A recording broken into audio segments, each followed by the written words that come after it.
গরমে সকাল 5:30 থেকে 10টার মধ্যে সংসারের সমস্ত কাজ শেষ করলাম। সবাই মিলে গেলাম রামনবমীর মেলাতে। রাধে রাধে বন্ধুরা, কেমন আছো তোমরা সবাই? আশা করি ভীষণ ভালো আছো। আমরাও কিন্তু খুব ভালো আছি। আজকে হচ্ছে সোমবার, তোমাদের সাথে নিয়ে আজকের ব্লগটা শুরু করছি। সাথে থাকো, আজকের ব্লগটা তোমাদের খুব ভালো লাগবে। আজকের ব্লগটা সোমবার আর হচ্ছে রবিবার, মানে রবিবার আর সোমবার মিলে কিন্তু তোমাদের সাথে ব্লগটা শেয়ার করব। রবিবারে যেহেতু রামনবমী ছিল, তো সেই জন্য আমরা সবাই মিলে গেছিলাম রামনবমীর মেলাতে, বালুরঘাটে গেছিলাম। তো ওখানে তো অনেক বড় করে রামনবমী পালন করা হয়, তো সেই জন্য সেখানেই গেছিলাম। তো রবিবার দিন তো খুব ভোরবেলায় গেছিলাম, তো সবটাই তোমাদের সাথে শেয়ার করব, কখন গেলাম, কিভাবে গেলাম, আর হচ্ছে ওখানে গিয়ে কি হলো সবটাই তোমাদের সাথে শেয়ার করব। তো সেই দিন না সকালবেলা সেরকম কাজকর্ম করা হয়নি, আর ছোট্ট একটা ব্লগও আমি করে রেখেছি, মানে রবিবারের মেলার ব্লগটা আর কি। তো সেটাই এই ব্লগের সাথে তোমাদের সাথে শেয়ার করব।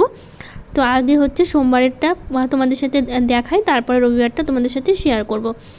মানে দুদিনের ব্লগ একই দিনেই হচ্ছে আমি তোমাদের সাথে শেয়ার করব। তো যাই হোক, এই ঘরটা দেখো পরিষ্কার করছি। আর তোমাদের বলা হয়নি, শাশুড়ি মা কিন্তু আমার শ্বশুরবাড়িতে চলে গেছে। আসলে আমরা তো রবিবার দিন বেরিয়ে গেছিলাম, তো সবাই মিলে সকালবেলা, তো বললাম রামনবমীর মেলাতে গেছিলাম। তো যেহেতু বাড়িটা ফাঁকা, আর আমাদের বাড়িতে তো আমরা 3জন ছাড়া আর কেউ থাকে না, আমি, বাবানের পাপার বাবান, আর হচ্ছে 3জনে মিলেই আমরা গেছিলাম মেলাতে। যেহেতু তো ওনাকে তো দেখার কেউ নেই এখানে, তোমরা তো জানোই আমার শাশুড়িমা খুবই অসুস্থ, চোখে দেখতে পারে না, দুটো চোখই নষ্ট হয়ে গেছে, তার মধ্যে আবার হাঁটা চলাও করতে পারে না। আর আমাদের বাড়িতে কোথায় কি আছে সেটা বুঝতেও পারে না, যেহেতু আমাদের বাড়িটা নতুন, তো সেই জন্য বুঝতে পারে না। তো যে বাড়িতে আমরা, মানে আমার শ্বশুর বাড়ি আর কি, যেটা ওই বাড়িতে তো যখন চোখ ভালো ছিল তখন থেকে থাকে, মানে সেই শুরু থেকে থাকে আর কি। তো ওই বাড়িতে কোথায় কী আছে না, উনি একা একা সব পারে বলতে, মানে করতে। কিন্তু হচ্ছে আমাদের এখানে প্রচণ্ড সমস্যা হয়, আমাদেরকেই সবটা করে দিতে হয়। তো সেই জন্য ওনাকে তো আর একা রেখে আমরা যেতে পারি না, তোমরাই বলো। তো সেই জন্য আর কি ওনাকে হচ্ছে আমার বাবানের বাবা শনিবার দিন বিকেলবেলা, যেহেতু রবিবার দিন আমরা খুব সকালবেলায় গেছিলাম, তো এই উঠে স্নান টান করে রেডি হয়ে যাওয়া, তারপর শাশুড়িমাকে তো অত সকালবেলা আবার দিয়ে আসাও যায় না। তো সেই জন্য বাবানের বাবা শনিবার দিনই কী করেছে বলো তো, বিকেলবেলা করে স্কুল থেকে ফিরে বিকেলবেলা তারপর বাড়িতে রেখে এসছে, মানে আমার শ্বশুর বাড়িতে রেখে এসছে আর কি। তো ওখানে তো সবাই থাকে, আর তার মধ্যে ওখানে একা থাকলেও সমস্যা হয় না, পারে আর কি। তো ওখানে তো আমার যা দেওয়ার আছে, আমার শ্বশুর আছে, তো সবাই মিলে থাকে আর কি ওখানে। তো সেই জন্য ওনার অসুবিধা হয় না। কিন্তু আমাদের এখানে আমরা যদি না থাকি তখন তো একা একা থাকতে পারি না, তো সেই জন্য আমরা কোথাও গেলেও তখন রেখে আসতে হয় শ্বশুরবাড়িতে। তো ওনার হচ্ছে এই যে ব্ল্যাঙ্কেটটা এখনও গায়ে দিতে হতো, মানে ওনার প্রচণ্ড ঠান্ডা এখনও, মানে এই গরম পড়ে গেছে তারপরে নাকি ওনার ঠান্ডা যায় না। তো ব্ল্যাঙ্কেটটা কাচা হয়নি, তোমরা তো জানো, দুটো ব্ল্যাঙ্কেট কেচে দিয়েছি। ব্ল্যাঙ্কেটটা ছিল, এটা শাশুড়িমা গায়ে দিত, তো সেই জন্য আর কি এই ব্ল্যাঙ্কেটটা ভাঁজ করে রেখে দিলাম। আর বেড কভারটা পাল্টে নিলাম, ঘরটা পরিষ্কার করে নেবো একটু ভালো করে। আসলে উনি থাকাতে সেরকমভাবে ঘরটা পরিষ্কার, মানে চোখের নিচটা পরিষ্কার করতে পারি না, সামনে সামনে যতটা পারি পরিষ্কার করি। আসলে কি বলো তো, ওনার তো অসুবিধা হয়, ঘরের মধ্যেই হচ্ছে মানে ঘরের মধ্যেই বাথরুম করে, তো একটা বালতি রেখে দিতে হয় ঘরের মধ্যেই। তো সেই জন্য সবসময় তো ঘরের মধ্যে চৌকির ওখানটা থাকে, তো সেই জন্য ওটা সবসময় সরানো হয় না, মাঝে মধ্যে সরিয়ে পরিষ্কার করি। তো সেই জন্য না সবসময় সরানো হয় না দেখে, তো ভাবলাম আজকে সবটা পরিষ্কার করলাম আর কি। এখানটা যা যা ছিল আর কি, বালতি ছিল না, জলের বোতল, সব কিছু মানে হাতের কাছে রেখে দিতে হয় আর কি। আর এখানে বালতিও থাকে বাথরুমের জন্য, তো সব কিছু হাতের কাছেই রাখি। তো সেই জন্য এই যেখানটা পরিষ্কার করছি মুছে বসে আর কি, ওখানটায় বালতিটা রেখে দিতাম আর কি। তো সেই জন্য সবটা সরিয়ে বালতি এখানে বস্তা বিছিয়ে বালতি পেতে রাখতাম। তো এগুলো সবটা সরিয়ে চৌকি নিচটা ভাবলাম পরিষ্কার করি, অনেক দিনই পরিষ্কার করা হয়নি চৌকি নিচটা। ওই যে বললাম তোমাদের বালতি থাকার জন্য সবসময় সরানো হয় না আর কি, তো মাঝে মধ্যে সরিয়ে সরিয়ে পরিষ্কার করতাম আর কি। তো যাই হোক, আজকে যেহেতু নেই, তো ভাবলাম ভালো করে ঘরটা একটু ভালো করে পরিষ্কার করে রাখি, আবার তো কিছুদিন পর আসবে। তো সেই জন্য আগে থেকে ঘর বাড়িটা, মানে ঘরটা একটু ভালো করে পরিষ্কার করে রেখে দিই। তো সেই জন্য চৌকি নিচটা খুব ভালো করে ঝাড় দিয়ে বের করে নিয়ে তারপরে হচ্ছে ঘরটা ভালো করে মুছে নিলাম। মুছে নিয়ে ঘরটা একটু ঝাড় টাড় দিয়ে বিছানা চাদর পাল্টে একদম ঘরটা পরিষ্কার করে রেখে দিয়ে আসলাম। তারপরে আসলাম এই ঘরটাতে, এই ঘরে বিছানাটা পরিষ্কার করছি একটু ভালো করে। আসলে এই ঘরটা তো সেরকম কেউ থাকে না, সবসময় ঘরটা বন্দিই থাকে, বন্দি বলতে খোলাই থাকে, মানে সবসময় এই ঘরে থাকার কারো হয় না, আমারও থাকা হয় না, বাবানের বাবারও থাকা হয় না, আমরা তো অন্য ঘরটাতে থাকি তোমরা জানোই। আর এই ঘরটাতে যখন কেউ বাড়িতে আসে তখনই কেউ এসে থাকে বা আমরা থাকি, তখন আমাদের ঘরটা দিয়ে দিই, মানে যখন যেরকম আর কি সুবিধা মতো আর কি কাজ করা হয় আর কি। আর এই ঘরটা তো যে ফ্রিজ থাকার জন্য একটু এই ঘরে আসা হয়, তাছাড়া তো আগে তো আরও আসা হতো না। এখানে আবার মাঝে মধ্যে কখনো ল্যাপটপ থাকে এই ঘরে, তো মাঝে মধ্যে কখনো আবার সিনেমাও দেখা হয়। তো এইদিকে বাবানকে আমি পড়তে বসিয়েছি, ঘরটা কিন্তু আমি প্রথমে ঝাড় দিয়ে নিয়েছি, বাসি ঘরটা ঝাড় দিয়ে তারপর হচ্ছে মুছে নিচ্ছি আর কি। আর বাবানকে বললাম তুমি পড়ো আর কি। তো এই যে শুয়ে বসে লিখতে দিয়েছি আর কি পড়াগুলো। তো শুয়ে বসে ভালো করে তারপরে ওর মতো করে ও সুন্দর করে লিখছে। আসলে বাচ্চা মানুষ তো নিয়ে না বসলে কি আর ঠিকমতো পড়ে বলো। তো বললাম যতটুকু পড়ে তবু তুমি পড়তে বসো। এদিকে বাবানের পাপা একটু কাজে ব্যস্ত, আর আমি তো এই যে মানে দেখতেই পাচ্ছ সকালবেলা কী পরিমাণে কাজ থাকে আর কি। আর সকাল টাইমটায় তো আমি সব কাজ করি, তো সেই জন্য সকালবেলার কাজটা একটু বেশি থাকে। আসলে বাবানের বাবার সামনে ওই যে শাকসবজির যে গাছগুলো হয়েছে না, আমার লাগানো হয়েছিল, ওগুলো তো আবার জল দিচ্ছে আর কি। তো সেই জন্য ওর একটু দেরি হচ্ছে। তা বাবানের বাবা আবার স্নান করবে বললো, তো ওই স্নান করে ওই পুজো দেবে আজকে বললো। আমিও সকালবেলায় স্নান করে নিয়েছিলাম, তো বললো যে আমি স্নান যেহেতু ও আবার আমার আগে করেছে আর কি, তো সেই জন্য ও বললো তাহলে আমি স্নান করে পুজোটা দিয়ে দেবো, তোমাকে দিতে হবে না। তো সেই জন্য আজকের পুজোটা বাবানের পাপাই দিয়েছিল, আমার আর দেওয়া হয়নি। সকাল সকালই স্নান হয়ে গেছিলো, তারপরে ওই দিল। তো এইদিকে দেখো ঘরগুলো খুব ভালো করে মুছে নিয়েছি। আর প্রথমে কিন্তু আমি বাসি ঘরগুলো আগে ঝাড় দিয়ে নিয়েছি, নিয়ে তারপরে হচ্ছে মুছে নিয়েছি, মানে মুছে নিচ্ছি এখনও আর কি, মোছা এখনও শেষ হয়নি।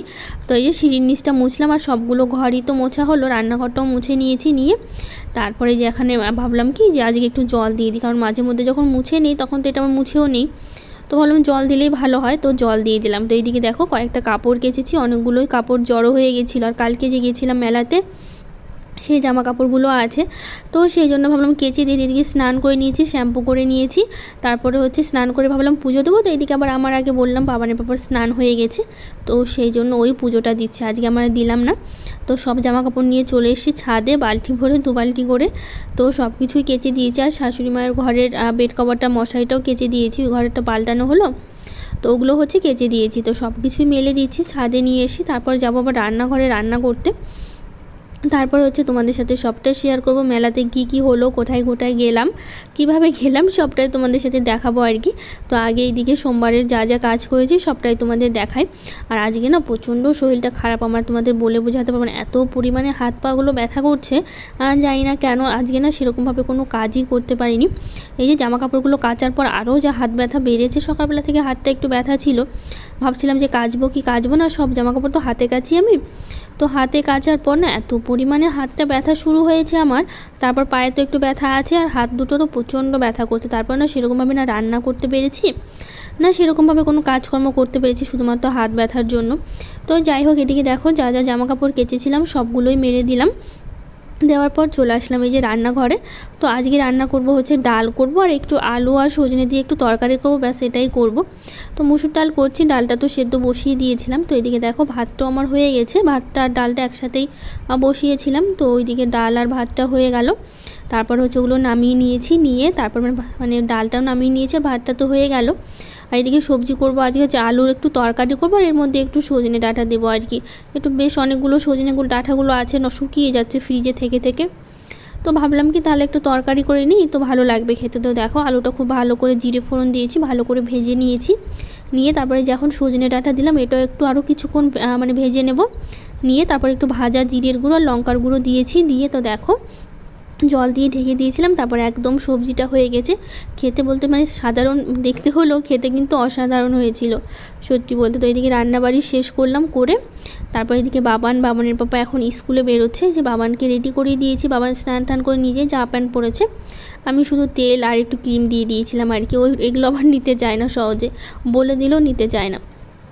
তো যাই হোক ওরা বেরিয়ে যাক, আমাদের কিন্তু খাওয়া দাওয়া হয়ে গেছে, খাওয়া দাওয়া শেষ করে তারপর ওরা বেরোলো আর কি। তারপরে এখন রান্নাঘরটা পরিষ্কার করব, যেহেতু রান্নাঘরটা এখনও পরিষ্কার করা হয়নি। রান্নাঘরটা পরিষ্কার করে বাসন মাজলেই তাহলে কাজ হয়ে যাবে আমার, কারণ সেরকমভাবে তো আর কাজকর্ম আজকে মানে বললাম শরীরটা খারাপের জন্য সেরকমভাবে কোনো কাজকর্মই করতে পারিনি। প্রচণ্ড শরীরটা খারাপ লাগছিলো আর কি, আর এতটা দুর্বল লাগছে আমার, তার মধ্যে হাত পাগুলো ব্যথা করছে, তাহলে ভাবো কেমন করে কাজগুলো করব। তো যাই হোক, আগের দিন ব্লগে আরও কিছু দিদিভাইরা কমেন্ট করেছে, Aradhya cooking and blog, Monika dance master, লক্ষ্মীর ফ্যামিলি, সামিয়া সাদিয়া, খুশি বড়াই, ঝুমকি ঘোষ, ঝর্ণাধারা ব্লগ, সবাইকে থ্যাংক ইউ যারা যারা কমেন্ট করেছো, সবাইকে অনেক অনেক ভালোবাসা। তো যাই হোক, এদিকে খাওয়া দাওয়া তো আমি শেষ করেছি, আগেই বললাম। তারপরে হচ্ছে এখন এই যে যা যা বাসন ছিল সব বাসনগুলো একটু ভালো করে মেজে নিয়েছি, নিয়ে তারপর এখন ধুয়ে রেখে দিচ্ছি। তো এগুলো থাক। তো দেখো এখন শুরু করছি কিন্তু একদম রবিবার সকাল থেকে ব্লগটা। আমাদের 7:30টায় ট্রেন ছিল, আমরা 7টার দিকে বেরিয়েছি। সোমবারের ব্লগটা কিন্তু ওই পর্যন্তই ছিল। তো যাই হোক এদিকে দেখো রেডি হয়ে নিয়েছি, বাবানও রেডি হয়ে নিয়েছে, আর বাবানের পাপা ঘরে তালা মারছে, ওও রেডি হয়ে নিয়েছে।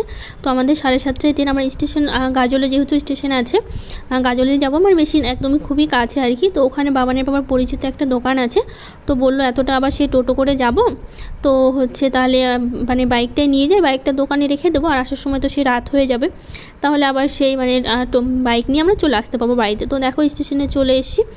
তো হচ্ছে আমরা যাচ্ছি, আমি, বাবানের পাপা, বাবান যাচ্ছে, আর বাবানের পাপার একটা বন্ধু যাচ্ছে, আর বন্ধুর বউ। তো এটাই হচ্ছে বাবানের পাপার হচ্ছে বন্ধু, যেহেতু দাদাটা হচ্ছে একটু মানে বড় তো বয়সে, তো আমরা সবাই দাদা বলেই ডাকি আর কি। তো সেই জন্য বাবানের পাপা কিন্তু বন্ধুই হয়। তো যাই হোক আমরা সবাই মিলে যাচ্ছি, এখানে ট্রেন আসবে তার জন্য দাঁড়িয়ে আছি। তো এখন ট্রেন আসবে দেখে বললো, তো সেই জন্য এইদিকে এসে ফাঁকা একটু দাঁড়ালাম সবাই মিলে। তো বাবান আছে, সবাই মিলে তো চলে এসেছি, মানে আমরা কিন্তু এর মাঝে ট্রেনে উঠে পড়েছি, আবার ট্রেন থেকে নেমে বালুরঘাটে কিন্তু চলেও এসেছি।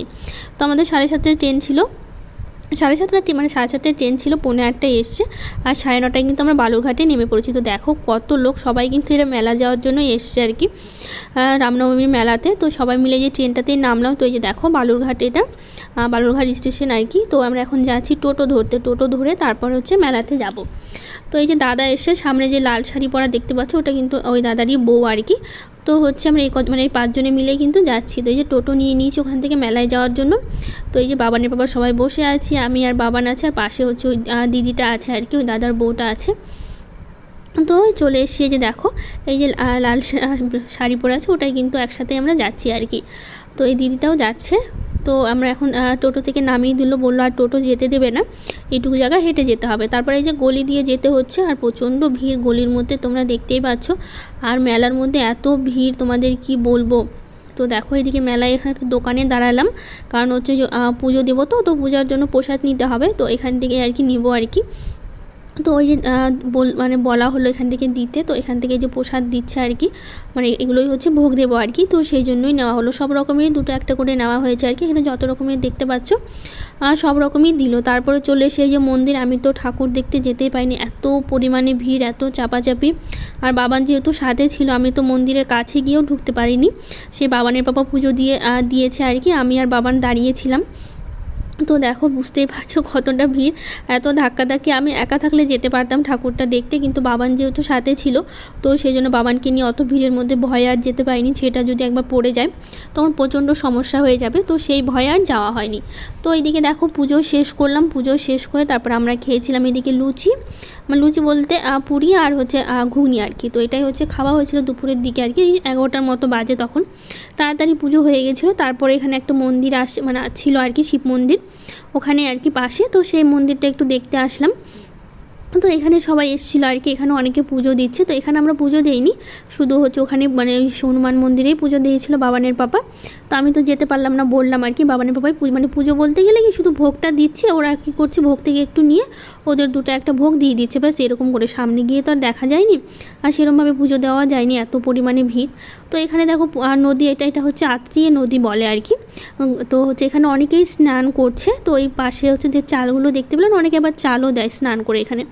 তো আমরা তো স্নান করিনি, আমরা শুধু কী করলাম বলো তো, একটু জলে গঙ্গায় নেমে একটু হাত পাগুলো ধুয়ে তারপর হচ্ছে জল ছিটিয়ে নিয়েছি, ব্যাস এইটুকুই করেছি। তাছাড়া সেরকম কিছু আর করা হয়নি, যেহেতু অনেকেই স্নান করছে, আর আমরা স্নান করব না বলেই এসে বাড়ি থেকে তো স্নান টান করে একদম ফ্রেশ হয়ে রেডি হয়ে এসছি আর কি। তো এই যে প্রথমে বাবানের পাপা নামছে আর কি, তো ওই একটু হাত পাগুলো ধুলো, তারপর হচ্ছে গায়ে একটু জল ছিটিয়ে নিল আর কি, যেহেতু হচ্ছে আমরা স্নান করবো না, তো এটাই করলাম আর কি। আর অনেকেই তো স্নান করছে এখানে, অনেকেই স্নান করে পুজো দিচ্ছে ভেজা কাপড়ে, অনেকেই দেখছে আর কি। আর মেলাতে এত ভিড় তোমাদের কি, তোমরা তো দেখেই বুঝতে পেরেছো।